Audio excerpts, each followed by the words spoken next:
Delhi to Hyderabad murder 110 part 2। स्वागत है आपका हमारी इस खास पेशकश में। IBN-7 पर विसरा सैंपल के साथ दिल्ली पुलिस की लापरवाही की खबर दिखाए जाने के बाद हलचल शुरू हो गई। IBN-7 ने दिखाया था कि कैसे दिल्ली पुलिस विसरा सैंपल को जांच के लिए ट्रकों में भेजती है। कैमरे पर इस खुलासे के बाद दिल्ली पुलिस के आला अधिकारी जल्द ही फॉरेंसिक लैब के अधिकारियों के साथ हाई लेवल मीटिंग करने वाले हैं।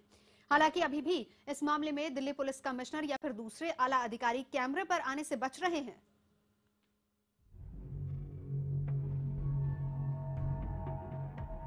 पिछले कई सालों से ट्रकों में भरकर बिसरा सैंपल को फॉरेंसिक लैब में भेजती आ रही दिल्ली पुलिस IBN-7 पर खबर चलने के बाद नींद से जागी है। IBN-7 ने शुक्रवार को खुलासा किया था कि बिसरा को ढोने में दिल्ली पुलिस किस कदर लापरवाही बरत रही है। ट्रकों में लकड़ी के बक्सों में भरकर सैंपल किस तरह हैदराबाद, चंडीगढ़ और अहमदाबाद के CFSL लैब भेजा जा रहा है।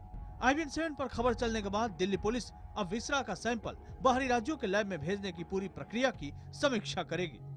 पुलिस सूत्रों के मुताबिक सबसे पहले दिल्ली पुलिस विसरा सैंपल को ले जाने वाले 3 ट्रकों के काफिले में से एक ट्रक कम करेगी।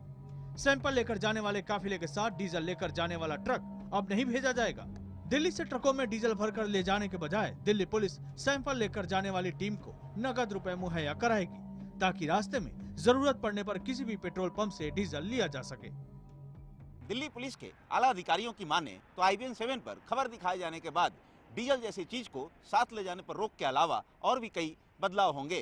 दिल्ली पुलिस का तर्क है कि इस काम में उसके वश में ज्यादा कुछ नहीं है। फॉरेंसिक लैब से दूसरे राज्यों में जाने वाले सैंपल कोटे के हिसाब से उसे दे दिए जाते हैं, लेकिन इस सैंपल को किस तरह ले जाना है इस बारे में कोई भी स्पष्ट दिशा निर्देश नहीं है। IBN-7 पर खबर दिखाए जाने के बाद दिल्ली पुलिस का आला अधिकारी जल्द ही फॉरेंसिक लैब के अधिकारियों के साथ मीटिंग करेंगे। सूत्रों के मुताबिक इस मीटिंग में सफर के दौरान विसरा सैंपल के रखरखाव पर फैसला लिया जाएगा। दिल्ली पुलिस फॉरेंसिक एक्सपर्ट से अलग अलग विसरा और उनके रखरखाव को लेकर विस्तृत एक्शन प्लान बनाने की तैयारी में है। IBN-7 ने दिखाया था कि किस तरह लकड़ी के बक्सों में बिना किसी वैज्ञानिक मापदंड के विसरा सैंपल को ले जाया जाता है। IBN-7 पर आए फॉरेंसिक एक्सपर्ट ने बताया था कि विसरा सैंपल को सुरक्षित रखा जाना बेहद अहम है, वरना विसरा जांच की पूरी रिपोर्ट गलत हो सकती है। आलोक वर्मा, दिल्ली, IBN-7। और चलिए अब आपको दिखाते हैं कि आखिर कैसे हमने किया था विसरा के साथ हो रही लापरवाही का खुलासा। IBN-7 के कैमरे में विसरा को ट्रकों में ले जाने की पूरी तैयारी को कैद किया था। देखिए हमारे संवाददाता आलोक वर्मा और ब्रजेश तिवारी की ये एक्सक्लूसिव स्टोरी।